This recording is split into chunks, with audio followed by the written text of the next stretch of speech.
చిన్ని వాక్యాలు అన్నిటికీ చాలా మెయిన్ ఒకటి ఉంటుందన్నమాట. దాన్ని మనం బీ ఫార్మ్స్ అని చెప్పి అంటాం. టు బీ అంటారు దాన్ని. టు బీ అనేది మనం ఈ క్లాసులో అసలు ఎట్లా వాడతారు, దాని అసలు రూపం ఏంటనేది మనం నేర్చుకున్నాం. చూడండి, టు బీ అంటే ఉండటం అండి, అంతకుమించి మీనింగ్ లేదు. మీకు బి అనే మాట ఎప్పుడు వచ్చినా సరే మీరు ఏం అర్థం చేసుకోవాలంటే ఉండటం అనే మీనింగ్ మాత్రమే అర్థం చేసుకోవాలి దాదాపుగా. దీనికి కొత్త అర్థం ఏమీ రాదు మనకి, ఏమండి. అందుకనే టు బీ అంటే ఉండుట అని చెప్పి అర్థం గుర్తుపెట్టుకోండి. టు బీ అంటే ఉండుట, రైట్. ఈ బీ ఫామ్స్, ఈ బీలో ఏమేమి ఉంటాయి అంటే మనకి బీలో బీ అనే దాన్ని ఏమంటామంటే మనం బేస్ ఫామ్ అంటాం. అంటే మెయిన్ అనమాట, ఫస్ట్ ఫామ్ అని. బేస్ ఫామ్ అంటే బిగినింగ్ అనమాట. దీనిలో ఏమేమి ఉంటాయి అంటే బీలో చూడండి, యామ్, ఈజ్, ఆరు, వజ్, వర్, బీయింగ్, బీన్ అన్నీ కలిపి బీ ఫామ్సే. అన్నిటినీ మనం బీ ఫామ్స్ అని చెప్పి అంటాం. ఇటు మొత్తాన్ని కూడా am, is, are, was, were, being and been, వీటన్నిటినీ మనం బీ ఫామ్స్ అని చెప్పి అంటాం. వీటికి జనరల్గా మనం పెట్టుకున్న పేరు ఏంటి, వీటికి అన్నిటికీ దాదాపుగా వచ్చే మీనింగ్ ఏంటి అంటే ఉండటం అనే మీనింగ్ వస్తుంది అనమాట. అది మీరు బాగా గుర్తుపెట్టుకోండి. బీ అంటే ఉండుట అని. చూడండి, ఇప్పుడు మీరు యామ్ వాడారనుకోండి, యామ్ ఎక్కడన్నా వాడారంటే మీరు బీ ఫామ్ వాడుతున్నట్టే లెక్క. మీరు యామ్ వాడారంటే బీ ఫామ్ వాడుతున్నారు. అక్కడ చాలామంది యామ్ ఏదో సపరేట్ అనుకుంటారు. ఈజ్ వాడారంటే బీ ఫామ్ వాడినట్టు, ఆరు వాడారంటే బీ ఫామ్ వాడినట్టు, వజ్జు, వర్రు, బీయింగు, బీన్లు అన్నీ కూడా బీ ఫామ్స్ కిందకే వచ్చేస్తాయి మొత్తం కూడా. Okay, right. కాబట్టి నేను వీటి గురించి ఎక్కువ చెప్పను. Am, is, are, was, were గురించి మనం చెప్పుకోము మనం. ఓకే, కాబట్టి ఈ ఊరికే am, is, are present tense అని గుర్తుపెట్టుకోండి అంతే. Am, is, are present tense, ఇప్పుడు జరిగే వాటికి వాడతాం. వజ్, వర్ పాస్ట్ టెన్స్ అండి. Was, were past tense. ఈ బీయింగ్ని మనం ఏమంటామంటే పార్టిసిపుల్ అంటాం. బీయింగ్ని మనం పార్టిసిపుల్ అంటాం. నేను దీని మీద ఒక నెక్స్ట్ క్లాసు నాకు దీని మీదే ఉంటుంది, బీయింగ్ మీద ఉంటుంది. బీని మీకు ఆల్రెడీ ఎక్స్ప్లెయిన్ చేసేసాను. బీని మీకు ఆల్రెడీ మనకు వీడియో ఉంది, రీసెంట్గానే చేశాను. దగ్గర 25,000 మెంబర్స్ చూశారు అది, ఈ బీన్ వచ్చేసి. కాబట్టి ఇది ప్రజెంట్ టెన్స్, ఇది పాస్ట్ టెన్స్. ఈ బీయింగ్ని వచ్చేసేమో పార్టిసిపుల్ అని చెప్పి అంటాం. ఇది వచ్చేసి past participle, third form. Past participle. ఇది వచ్చేసి ప్రజెంట్ పార్టిసిపుల్.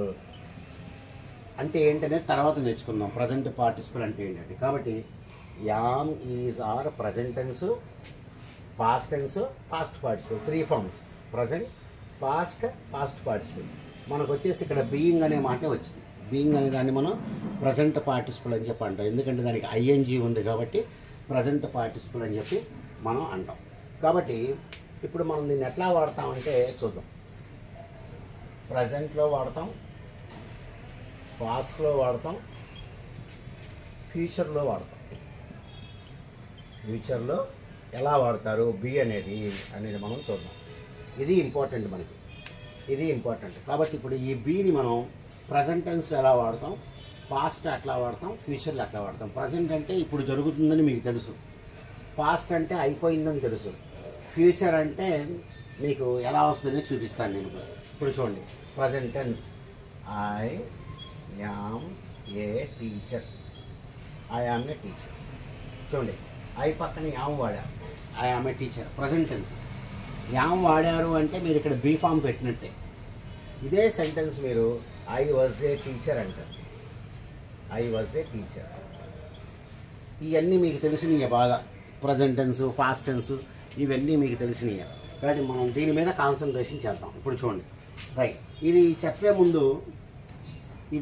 ముందు ఫ్యూచర్ టెన్స్ చెప్పే ముందు మామూలుగా మనం వాడేటువంటి మాటలు నేర్చుకుందాం. ఫ్యూచర్ టెన్స్ చెప్పబోయే ముందు ఇప్పుడు చూడండి, బీ క్వైట్. బీ క్వైట్, సైలెంట్గా ఉండు అని, నిశ్శబ్దంగా ఉండు అని. Be kind. బీ కైండ్, జాలి చూపించు. ఇక్కడ అన్నిటికీ మనకి బీ అనేదే వచ్చేస్తుంది. బీ అంటే ఉండటం అని మీనింగే వస్తుంది, right. Be happy. Be happy, సంతోషంగా ఉండు. బీ హ్యాపీ, సంతోషంగా ఉండు. బీ కైండ్, కొద్దిగా జాలి చూపించు అని. బీ క్వైట్, నిశ్శబ్దంగా ఉండు, నిశ్శబ్దంగా ఉండు. రైట్. బీ ఆనెస్ట్, ఇలా వాడుతూ ఉంటాం. బీ అంటే ఇక్కడ చూడండి అన్నిటికీ ఉండు అని మీనింగే వస్తుంది. బీ ఆనెస్ట్, నిజాయితీగా ఉండు, నిజాయితీగా ఉండు. Okay right. కాబట్టి ఈ విధంగా మనం ఇంగ్లీష్లో మామూలుగా చిన్న చిన్న వాక్యాలు వాడతాం. Right. Be here, be here, ఇక్కడ ఉండు. బీ హియర్, ఇక్కడ ఉండు. బీ దేర్, అక్కడ ఉండు. ఇవి మనం మామూలుగా వాడేటువంటి మాటలు అన్నమాట.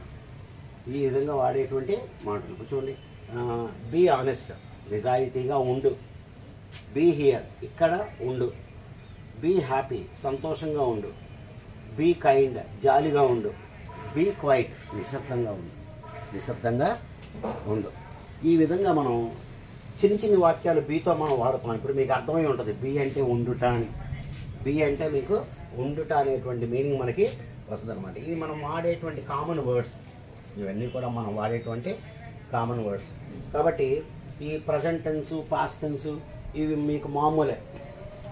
ఎందుకంటే yam, is, are, was, were గురించి మనం చాలా క్లాసెస్ చెప్పుకున్నాం. కాబట్టి వీటి గురించి మనం ఎక్కువ డిస్కస్ చేయొద్దు. మనం ఈ ఫ్యూచర్లో ఎలా వాడతాం బి అనేది మనం ఇప్పుడు మన ఇంపార్టెంట్. ఫ్యూచర్లో బీ ఫామ్ ఎలా వాడతాం, ఫ్యూచర్లో ఎలా వాడతాం ఇప్పుడు చూడండి.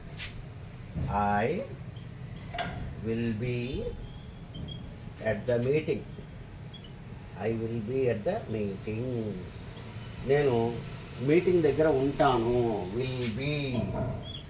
విల్ భవిష్యత్ కాలం, ఫ్యూచర్ టెన్స్. బి అంటే ఉండుట, అంటే నేను మీటింగ్లో ఉంటాను తర్వాత, అంటే నేను తర్వాత వస్తాను అని. నేను మీటింగ్ దగ్గర ఉంటాను. I will be at the meeting, నేను మీటింగ్ దగ్గర ఉంటాను. Right. She will be there, ఆమె అక్కడ ఉంటుంది, ఆమె అక్కడ ఉంటుంది. She will be there, she will be there. అది. He will be happy, he will be happy, అతను సంతోషంగా ఉంటాడు, ఇక్కడ అన్నిటికీ కూడా ఉండుట అని మీనింగ్ వస్తుంది. మీరు చెక్ చేసుకోండి. I will be at the meeting, నేను మీటింగ్ దగ్గర ఉంటాను. తర్వాత విల్ వచ్చింది కాబట్టి తర్వాత జరుగుతుంది. షీ విల్ బీ దేర్, ఆమె అక్కడ ఉంటుంది తర్వాత.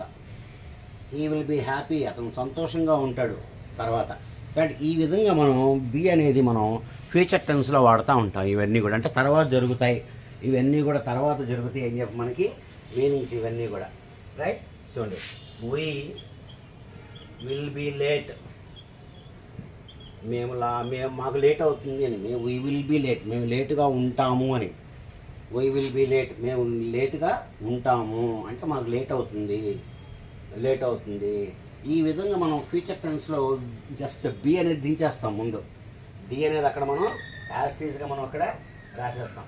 రైట్. చూడండి. అలాగే she will be upset, she will be upset, ఆవిడ కొద్దిగా అప్సెట్ అయి ఉంటుంది, ఆవిడ అప్సెట్ అయ్యి ఉంటుంది. Right. He will be at the office, అతను ఆఫీస్లో ఉంటాడు. He will be at the office, అతను ఆఫీస్లో ఉంటాడు. కాబట్టి ఈ విధంగా మనం ఫ్యూచర్ టెన్స్ని ఈ విధంగా వాడతాం. చూడండి అన్ని చోట్ల మనకు బి అనేటువంటి ఫామ్ వచ్చేసింది. ఇక్కడ అన్నిటికీ కూడా మీనింగ్ ఉండుట అని మీనింగ్ మాత్రమే వస్తుంది. He will be at the office, అతను ఆఫీస్ దగ్గర ఉంటాడు, ఆఫీస్లో ఉంటాడు. షీ విల్ బీ అప్సెట్, ఆవిడ అప్సెట్ అయి ఉంటుంది. హీ విల్ బీ లేట్, మాకు లేట్ అవుతుంది, లేటుగా ఉంటాము అని. హీ విల్ బీ హ్యాపీ, అతను సంతోషంగా ఉంటాడు. షీ విల్ బీ దేర్, ఆమె అక్కడ ఉంటుంది తర్వాత. I will be at the meeting, నేను మీటింగ్ దగ్గర ఉంటాను, కాబట్టి డైరెక్ట్గా బీ ఫామ్ అనేది మనం ఇక్కడ వాడుతున్నాం. నేను యామీజారు వజువరు గురించి చెప్పట్లేదు. ఈ బి అనేది ఫ్యూచర్ టెన్స్లో ఎట్లా వాడతారు అనేది మనం నేర్చుకుంటున్నాం ఇక్కడ. Okay dear students. కాబట్టి ఎన్నన్నా సరే మనం ఈ విధంగా చెప్పుకోవచ్చు, ఓకే రైట్. ఓకే. ఈ విధంగా మనం బి అనేది వాడేస్తూ ఉంటాం. గుర్తుపెట్టుకోండి. విల్ రాయండి, పక్కన బి పెట్టండి, అంటే ఉంటాము అని మీనింగ్ వస్తుంది అనమాట. అన్నిటికీ కూడా ఉంటాము అని చెప్పి మనకి మీనింగ్ వస్తూ ఉంది. రైట్. ఇప్పుడు ఈ క్లాసు విన్న వాళ్ళందరూ కూడా మీరు ఈ బీయింగ్ క్లాస్ కోసం ఎదురు చూడండి. నెక్స్ట్ ఒక 4-5 రోజుల్లో మళ్ళీ బీయింగ్ మీద క్లాస్ చేస్తాను నేను, జాగ్రత్తగా. కాబట్టి ఇదంతా కూడా బీ ఫామే. Be, to be. అసలు టు బీ అనేదాన్ని ఇంగ్లీష్లో ఏంటంటే అది పార్ట్స్ ఆఫ్ స్పీచ్ వెర్బ్. అది ఈ టు బీ అనేదాన్ని మనం వెర్బ్ అని చెప్పంటాం. ఎందుకంటే ఇవన్నీ వెర్బులే కదా, అన్నీ వెర్బులు కాబట్టి టు బీ అనేది కూడా మనం వెర్బ్ కిందే వాడుతూ ఉంటాము. రైట్. కాబట్టి ఇప్పుడు సెంటెన్స్లో మనం బీ అనేది చూసాం కదా, ఇప్పుడు టు బీ అనేది చూద్దాం. టు బీ అనేది ఎలా వాడేస్తాం? టు బీ చూడండి, అన్నిటికీ మళ్ళీ మీనింగ్ ఉండటమే. He wants to be a pilot. He wants to be a pilot. అతను పైలట్గా ఉండాలని చెప్పి అనుకుంటున్నాడు. టు బీ, అతను పైలట్గా ఉండాలని అనుకుంటున్నాడు. He wants to be a pilot. She likes to be a professor. ఆమె ప్రొఫెసర్గా ఉండాలని చెప్పి ఇష్టపడుతుంది. She likes to be a professor. అన్నిటికీ కూడా మీనింగ్ ఉండుట. అన్నిటికీ మీనింగ్ మనకి ఉండుట అని చెప్పి మనకి వస్తుంది. రైట్.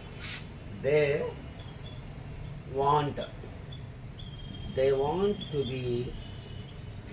To be actors. వాళ్ళు యాక్టర్స్గా ఉండాలని చెప్పి అనుకుంటున్నారు. చూసారు, అన్ని చోట్ల మనకి టు బీ అనేది ఇక్కడ వాడే. ఇందాక సెంటెన్స్లో జస్ట్ బీ అని చెప్పాను, ఇక్కడ నేను మీకు టు బీ అనేది చెప్తున్నా. టు బీ అన్నా బీ అన్నా ఒకటే. రైట్. ఇట్లా మనం చెప్తాం. రైట్.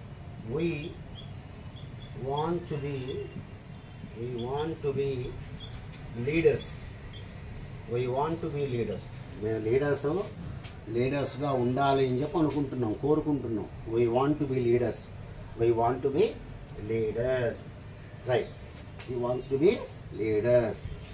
రైట్. ఈ విధంగా మనం ఈ సెంటెన్సెస్ మనం వాడుతూ ఉంటాం. ఓకేనా? రైట్. ఈ విధంగా మనం టు బీ అనేది మనం ఇక్కడ వాడుతూ ఉంటాము. చూడండి, he wants to be rich. అతను డబ్బు గలవాడిగా ఉండాలి అనుకుంటున్నాడు. She wants to be rich. She wants to be a doctor. ఆమె డాక్టర్గా ఉండాలని చెప్పి అనుకుంటుంది. She wants to be a doctor. ఆమె డాక్టర్గా ఉండాలి అని చెప్పి అనుకుంటుంది. కాబట్టి ఈ విధంగా మనం ఎన్ని కావాలంటే అన్ని మనం రాసేసుకోవచ్చు. ఇందులో ఇబ్బంది ఏం లేదు. ఓకే. కాబట్టి టు బీ అనేది ఇక్కడ మొత్తం మనకి ఉండుట అనే మీనింగ్లోనే మనకి వస్తున్నాయి, కానీ మనకి విడిగా ఇంకెక్కడ కూడా రావట్లేదు. Okay dear student. Okay. Right. ఈ విధంగా మనం ఈ బీ అనేటువంటి ఫామ్ను మనం వాడతాం. ఇంకొక మోడల్ సెంటెన్స్ చూద్దాం. చూడండి, హీ విల్ బీ రైటింగ్. ఇక్కడ నేను ఐఎన్జీ ఫామ్ వాడాను. ఇక్కడేమో విల్ వచ్చింది, ఇక్కడ బీ వచ్చింది. He will be writing. చూడండి, ఫ్యూచర్ టెన్స్లో జరుగుతూ ఉంటుంది. Future continuous. He will be writing. అతను రాస్తూ ఉంటాడు. ఉండటం అనేది కామన్ అన్ని చోట్ల. Right. She will be driving. ఆమె డ్రైవింగ్ చేస్తూ ఉంటుంది. She will be driving. They will be playing. వాళ్ళు ఆడుతూ ఉంటారు. They will be playing. వాళ్ళు ఆడుతూ ఉంటారు. Right. We will be writing. మేము రాస్తూ ఉంటాం. అది విల్ ఐఎన్జీ అంటే ఫ్యూచర్ టెన్స్లో జరుగుతూ ఉంటుంది, భవిష్యత్తులో జరుగుతూ ఉంటుంది. ఈ విధంగా మనం ఐఎన్జీ పెట్టి రాస్తే మనకి ఈ విధంగా మీనింగ్స్ వస్తాయి. కాబట్టి ఇంగ్లీష్లో బీ అనేటువంటిది వాడంది లేదు. కాకపోతే ఈ వజ్ కనపడంగానే మీరు ఏమనుకోవాలంటే నేను బీ ఫామ్ వాడుతున్నాను అనుకోవాలి. ఎప్పుడన్నా మీకు బీని వచ్చింది అనుకోండి, ఇది బీ ఫాము, దీని మీనింగ్ ఉండుట అనే మీనింగ్ మీరు జనరల్గా తీసుకోవాలి. మీరు తీసుకోవాలి. ఓకేనా డియర్ స్టూడెంట్స్? బట్ ఈ విధంగా మీరు బీ అనేది మీ రెగ్యులర్ యూసేజెస్ కింద మీరు దీన్ని వాడుతూ ఉంటారు. ఇప్పుడు ఇంకో సెంటెన్స్ రాస్తాను చూడండి. The fee will be paid. దీని మీనింగ్ ఏంటో చూడండి. The fee will be paid. ఇదేంటంటే third form. Paid will be paid. కాబట్టి ఫీ చెల్లించబడుతుంది అనే మీనింగ్లో వాడాం దీన్ని. ఫీ చెల్లించబడుతుంది. The food will be served. Food serve చేయబడుతుంది. తర్వాత ఫుడ్ సర్వ్ చేయబడుతుంది. The tickets will be sold. తర్వాత జరుగుతాయి. టికెట్స్ అమ్మబడతాయి. Tickets will be sold. Tickets అమ్మబడతాయి. పక్కన ఐఎన్జీ వస్తేనేమో జరుగుతూ ఉంది, పక్కన థర్డ్ ఫామ్ వస్తేనేమో అప్పటికి అయిపోయి ఉంటుంది అని. Tickets will be sold. టికెట్లు అమ్మబడతాయి. ఫీ చెల్లించబడుతుంది. తర్వాత జరుగుతుంది అన్నమాట. Food will be served. భోజనం వడ్డించబడుతుంది. తర్వాత కాబట్టి ఈ విధంగా మనం సెంటెన్సెస్ అన్నీ కూడా మనం రాస్తూ ఉంటాం. Okay dear students? కాబట్టి ఇన్ని రూపాల్లో మనం ఈ బీ ఫార్మ్స్ అనేవి అన్నీ కూడా మనం వాడుతూ ఉంటాం. ఇది మీరు బాగా గుర్తుపెట్టుకోండి. ఓకేనా డియర్ స్టూడెంట్స్? రైట్. వీటిని ఈ బీ ఫార్మ్స్ని ఎక్కడెక్కడ వాడతామంటే మనం చూడండి. May, might, shall, should, can, could, must. దీని తర్వాత మనం జనరల్గా బీ ఫామ్ అనేది మనం వాడుతూ ఉంటాం. వీటి తర్వాత ఎక్కువగా మనకి can be, should be, must be, may be ఇట్లాంటివన్నీ కూడా మనకు వస్తాయి. మళ్ళీ మనం వీటి గురించి మనం తర్వాత క్లాస్ ఒకటి డీటెయిల్డ్గా తీసుకుందాం. మీరు ఒకసారి జాగ్రత్తగా వినండి. చాలామంది నా ఛానల్ సబ్స్క్రైబ్ చేయకుండా చూస్తున్నారు. వాళ్ళందరికీ రిక్వెస్ట్ ఏంటంటే చూసిన వాళ్ళందరూ కూడా మీరు సబ్స్క్రైబ్ చేయడానికే ట్రై చేయండి. Okay dear students, good day to you all.